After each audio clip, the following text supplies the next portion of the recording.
कृष्णा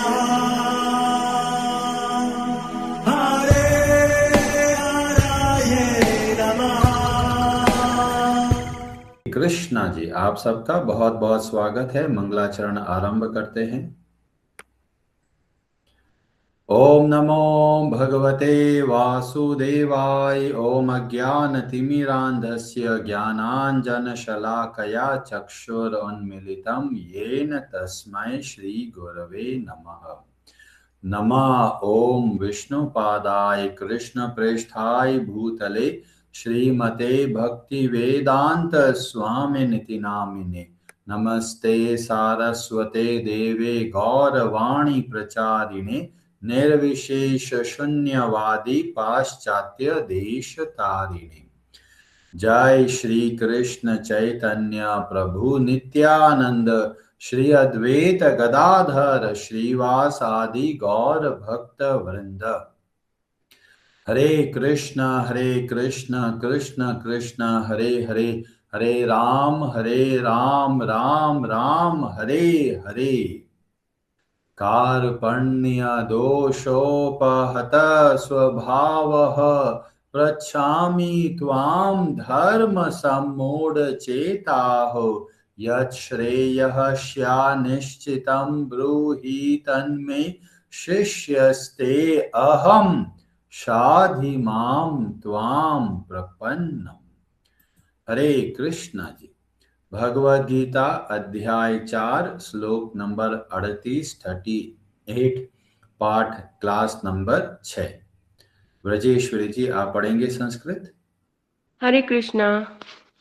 नहि ज्ञानेन सदृशं पवित्रम् इह विद्यते तत्स्वयं योग संसिद्ध कालेनात्मनि विन्दति। हरे कृष्ण। हरे कृष्णा। न कुछ भी नहीं ही निश्चय ही, ज्ञानेन ज्ञान से, सदृशम तुलना में, पवित्रम पवित्र, यह इस संसार में विद्यते है, तत् उस स्वयं अपने आप योग भक्ति में संसिद्ध परिपक्व होने पर, कालेन यथा समय, आत्मनि अपने आप में, अंतर में, विन्दति आस्वादन करता है। इस संसार में दिव्य ज्ञान के समान कुछ भी उदात्त तथा शुद्ध नहीं है। ऐसा ज्ञान समस्त योग का परिपक्व फल है। जो व्यक्ति भक्ति में सिद्ध हो जाता है, वह यथा समय अपने अंतर में इस ज्ञान का आस्वादन करता है। हरे कृष्णा जी। तो हम अध्ययन कर रहे हैं एक स्पेशल शब्द का, जहां पर भगवान श्री कृष्ण बताते हैं कालेन, समय के साथ में जिस तरीके से एक बीज एक फल का रूप लेता है, उसी तरह से किताबी ज्ञान से जो वास्तविक ज्ञान है वहां तक पहुंचने में भी समय लगता है। और कई लोग ऐसा सोचते हैं, प्रभु जी कितना समय लगेगा? तो ये निर्भर करता है कि हम कितना अच्छे से उस बीज का ध्यान रखते हैं और कितना धैर्य से जो भी आवश्यक कार्य है उस बीज की रक्षा के लिए उतना कार्य करते हैं, तो हमको शीघ्र ही परिणाम देखने को मिलता है। ऐसे ही किताबी ज्ञान से वास्तविक ज्ञान तक पहुंचने के लिए जो समय तो चाहिए, पर उसके साथ कुछ और चीजें भी हमको आवश्यकता है। और उसका अगले श्लोक में भगवान बताते हैं कौन कौन से गुण होने पर हम वास्तविक ज्ञान तक पहुंच सकते हैं। इसमें एक और प्रश्न आता है कि जब हम लोग भक्ति में प्रगति करते हैं, आगे बढ़ते हैं, और हमको लगता है जी परिवर्तन नहीं आया, तो हमें कैसे पता चलेगा कि हम वास्तव में सही दिशा में, सही डायरेक्शन में आगे बढ़ रहे हैं या नहीं? तो इसका बहुत सुंदर हमको उदाहरण मिलता है श्रीमद् भागवतम में। वहां पर जो अध्याय 2 और जो स्कंद 11 और श्लोक नंबर 42 के अंदर, और ये पूरा अध्याय डिस्कशन चलता है महाराज निमि और नव योगेंद्र के बीच में, जो कि 9 भगवान के भक्त है। ये पूरा का पूरा अध्याय 2 बहुत स्पेशल है, उसमें बहुत सारे सिद्धांत छिपे हुए हैं, और इसीलिए जब हम लोग अध्ययन करें भागवतम का तो इस अध्याय को बहुत ध्यान से हमको समझना चाहिए। इसके अध्याय 2 का श्लोक नंबर 42 में बताया गया कि भक्ति में जब आगे बढ़ते हैं, जब हम भगवान का आश्रय लेते हैं, तब क्या क्या होता है। तो वहां वर्णन मिलता है, भक्ति परेश अनुभवो विरक्ति यत्र चेश त्रिक एक कालः। 3 चीजें एक साथ होगी। वो कौन कौन सी चीज होगी? भक्ति में हम आगे बढ़ेंगे, हमको भगवान का अनुभव होने लगेगा, और संसार के प्रति जो हमारी आसक्ति है वह कम होने लगेगी। हम अधिक से अधिक भगवान का अनुभव करने लगेंगे। ये 3 चीजें जब एक साथ होती है तब हमको लगता है कि हम प्रोग्रेस कर रहे हैं। और बहुत सुंदर उदाहरण के माध्यम से बताया गया कि जैसे ही हम भोजन करना आरंभ करते हैं तो 3 चीजें एक साथ होती है। क्या होती है? पहला होता है तुष्टि। तुष्टि का मतलब है मन की संतुष्टि हमको प्राप्त होने लगती है। दूसरा बोला गया पुष्टि।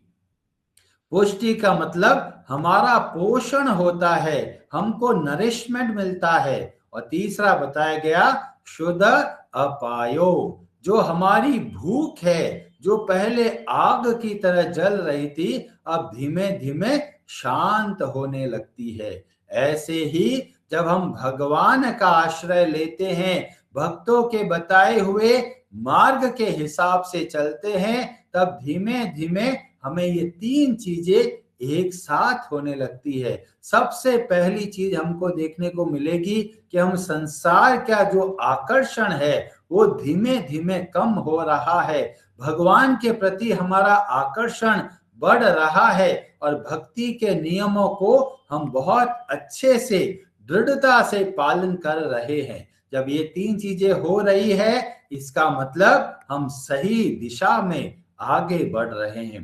भागवतम के हमने एक श्लोक के बारे में पिछली कथा में बताया था कि हमको नियमित रूप से रेगुलरली नित्य हमको भागवतम का अध्ययन करना चाहिए, और उसका लाभ हमको बताया गया। नष्ट प्रायेष्व अभद्रेषु नित्यम भागवत सेवया। जब हम भागवतम की सेवा करते हैं, मतलब भागवतम जो ग्रंथ है उसको ध्यान से समझते हैं, और जो भगवान के भक्त हैं उनकी सेवा करते हैं। कैसे? नित्यम, हर रोज नियमित रूप से। तब क्या होगा? अभद्रेषु, सारा का सारा जो गंदगी है, मन का मैल है, वो धीमे धीमे खत्म होने लगेगा। पर यहाँ पर एक शब्द का प्रयोग किया गया, प्रायः, अक्सर, हमेशा नहीं होता, अक्सर ऐसा होता है। तो इसमें क्या चीज की कमी रह गई? तो इसका उत्तर हमको भगवत गीता में मिलता है।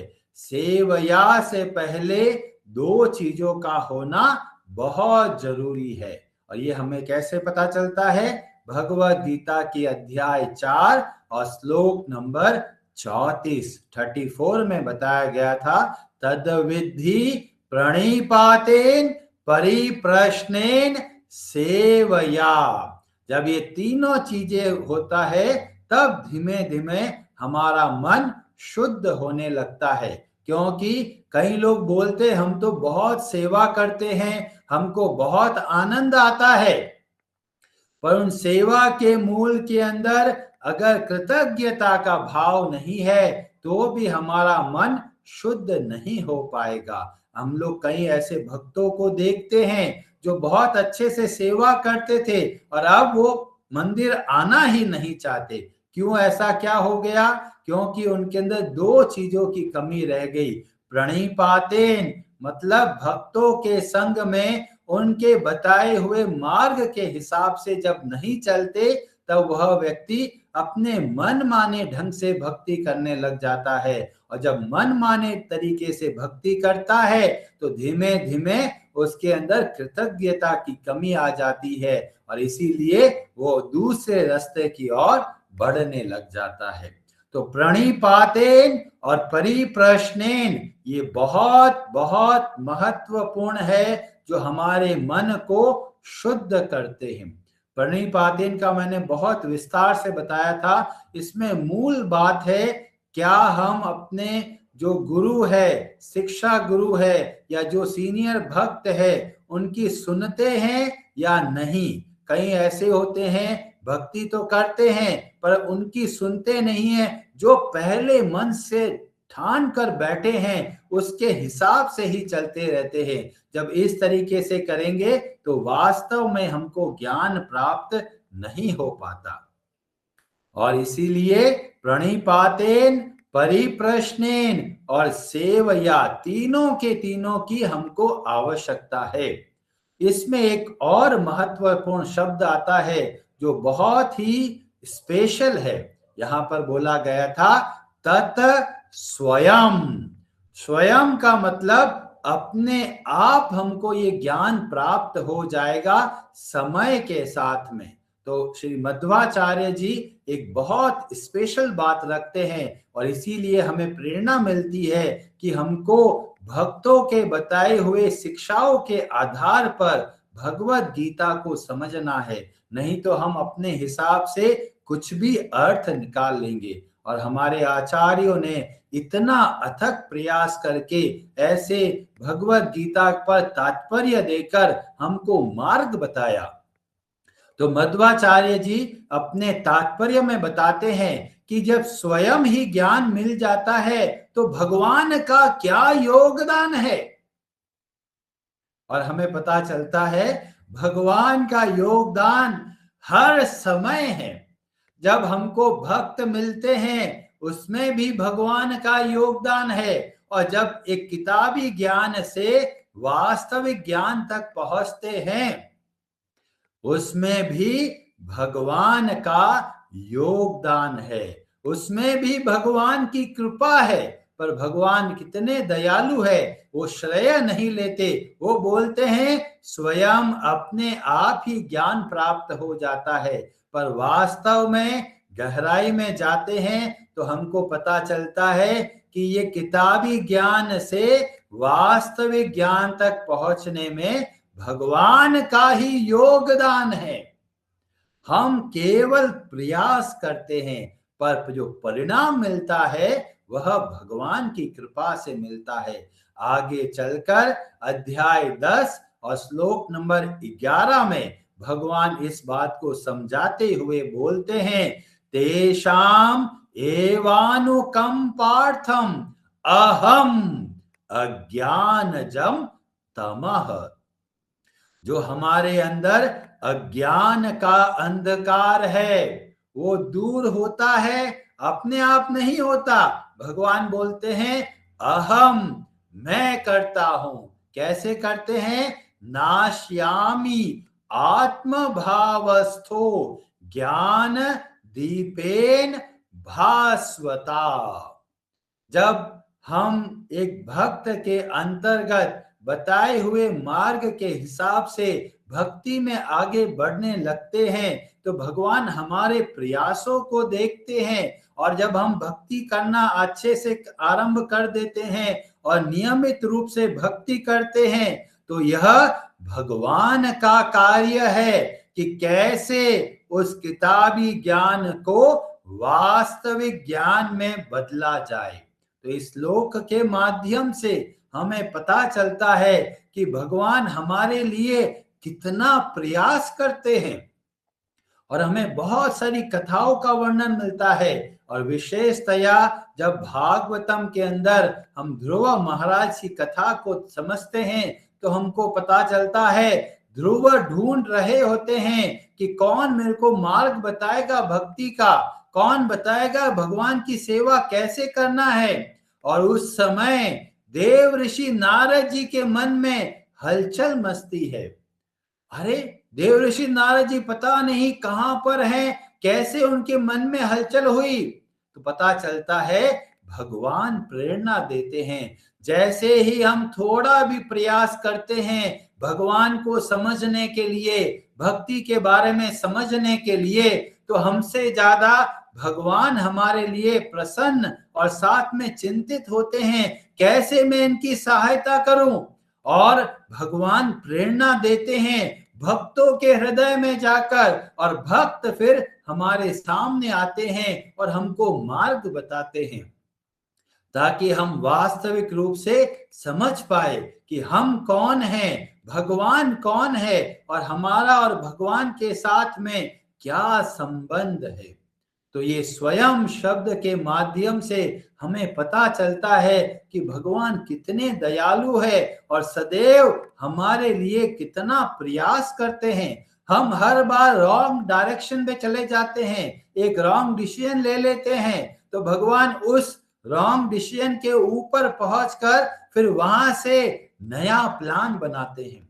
तो वास्तव में जितना हम भगवत गीता का अध्ययन करते हैं उतना हम कृतज्ञ होते चले जाते हैं भगवान के प्रति और भगवान के भक्तों के प्रति, जिन्होंने इतना अद्भुत ग्रंथ को इतने सरल तरीके से हमारे सामने रखा। और इसीलिए सदैव कृतज्ञ होकर, भगवान को धन्यवाद देकर, भगवान से प्रार्थना करके हमको इस ग्रंथ का अध्ययन करना चाहिए। हरे कृष्णा जी, आप सबका बहुत बहुत धन्यवाद। आज की हरे हरे नमः।